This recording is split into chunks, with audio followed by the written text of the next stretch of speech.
Sa mundong ibabaw, hindi madaling mabuhay bilang kababaihan. Kaliwat kanan ang pagpuna, samot-saring pagyurak sa karapatan, pilit sinisiil ang hustisyang nararapat makamtan. Kahit anong gawin, kahit anong kawili-wiling ngiti, may nasasabi pa rin sila. Wala, mahina, babae yan. Dapat sa bahay lang yan. Ang sarap mo naman nag-aaral dito. Tignan mo naman, babae. Babae ka lang.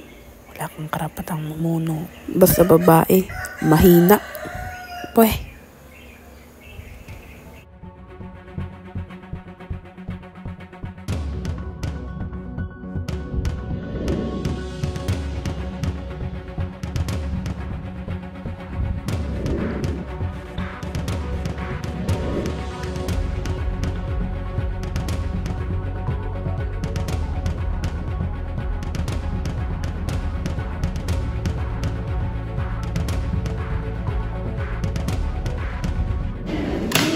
Dapat ba tayong magpadaig?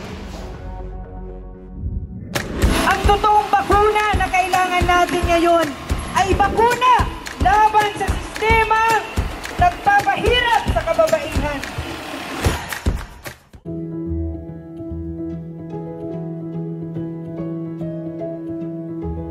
Upang makibahagi ng buong-buo sa lipunan. Upang bigyan ng kapangyarihan ang mga kababaihan sa kanilang sariling buhay. Upang palakasin ang kanilang kakayanan bilang ahente ng pagbabago.